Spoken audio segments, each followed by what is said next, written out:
Hi Leute, willkommen zu diesem Video. Ja, ich bin immer wieder geflasht, was die Temperaturen und das Klima so in Finnland angeht. Hatte ich doch unter dem letzten Video einen Kommentar, was am finnischen Winter so anders ist als an dem Winter in Deutschland. Es war ein ganz nett gemeinter Kommentar und von jemandem, der gerne meine Videos guckt. So, aber dann denke ich so, oh klar, in Deutschland minus 5 Grad, 3 Tage Schnee, Chaos auf den Straßen. Ne? Und hier in Finnland ist das einfach so anders, so anders. Die gehen ja einfach ganz normal mit dem Winter um. Ne? Jetzt haben wir minus 22 Grad, Sonntagmittag, irgendwas 11 Uhr oder so. Aber wir haben Februar, die Sonne scheint und das ist richtig schön. Ja, wenn man sich hier umguckt, ich laufe hier gerade über den See und ja, der Unterschied ist schon die Temperatur. Wenn natürlich schneit es hier immer mal wieder so und ein paar Mal nacheinander und der Schnee ist aber gar nicht das, sondern die Temperaturen. Dann hast du mal eben 1, 2, 3, 4 Wochen nacheinander minus 18, minus 20, minus 24 und da kannst du hier mit dem LKW übers Eis fahren. Ne? Da brauchst du keine Angst haben, dass du hier einbrichst. Das andere ist, du musst natürlich aufpassen, dass du nicht so schnell in lebensbedrohliche Situationen kommst.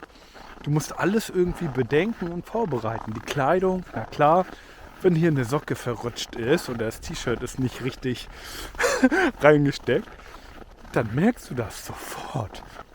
Solange man sich bewegt, so wie ich jetzt, funktioniert das auch. Aber zum Beispiel hier Geräte bedienen mit Fingerspitzen draußen, das mache ich auch. Nur kurz.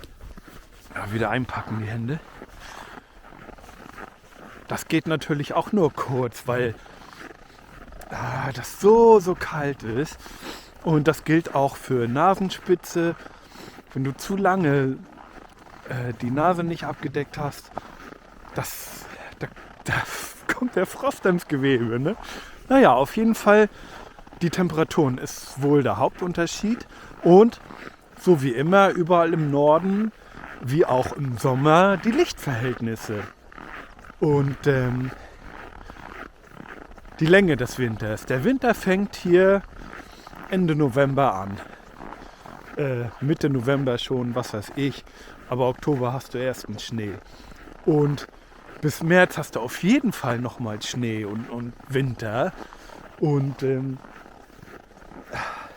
also 4, 5 Monate hast du Winter. Und das ist natürlich in Deutschland ganz anders. Das ist zum einen der Unterschied. Und die Natur, die braucht viel, viel länger, um sich vom Winter zu erholen. Dieses Frühjahr, April, Mai, da kommen die ersten Sonnenstrahlen, aber es ist immer noch alles matschig, grau in grau. Und der Wald wird längst noch nicht grün. Ja, das dauert seine Zeit und passiert dann im Juni auf einmal sprunghaft. Ne?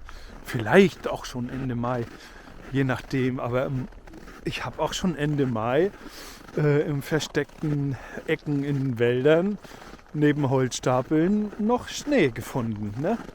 Also der Winter ist einfach viel, viel länger, intensiver und man muss einiges beachten. Ne? Ja, wenn du mit dem Auto zur Arbeit musst, du kannst dich nicht darauf verlassen, dass so eine Autobatterie so stark ist, dass das immer gleich anspringt. Vielleicht kriegst du es mit dem letzten Rest noch irgendwie hin, mit einer alten Batterie da den Rest rauszuleiern, dass der Motor gerade noch anspringt. Aber das ist unzuverlässig. Ne, das ist schon besser, man macht einen Batterietest nochmal vorm Winter. Meine hat zum Beispiel 92%. Und ja, wenn das mehrere Tage minus 20, minus 24 ist, dann schließe ich über Nacht ein intelligentes Ladegerät an. Gibt es für 30 Euro bei Bildemar zu kaufen, keine große Sache. Und das Ding lädt dann auch immer nur nach, wenn die Batterie es braucht. Ne? Und dann startest du morgens mit einer guten, starken Batterie. Das gleiche für Motor vorwärmen und. Ne? Ja, so ist es eben. Und die Vorlaufzeiten muss man auch beachten, bis im Auto dann wirklich alles läuft, die Scheiben frei sind und bis du dann so loskommst und der Motor warm ist, kann man schon mal ein bisschen Zeit mit einrechnen. Ne? Ja, ansonsten schaut euch um. Ich weiß nicht, so einen Winter habe ich in Deutschland noch nicht gesehen. Guck mal.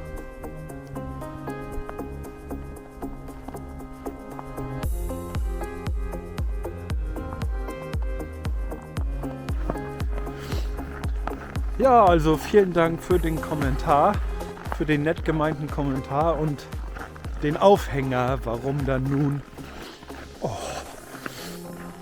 der Winter in Finnland so anders ist als in Deutschland. Es ist scheißkalt und wenn du nicht aufpasst, frieren dir Nase und Ohren an. So sieht's aus. Macht's gut, liebe Leute, danke fürs Zuschauen. Bis dann, euer Micha. Ciao. Ja, guck mal. Läuft eine Mutti mit ihrem Kinderwagen hier über den gefrorenen See bei minus 21 Grad. Jetzt weißt du, warum die Finnen so hart im Nehmen sind. Und bei plus 6 Grad für die hier T-Shirt-Wetter beginnt. Ne? So sieht's aus.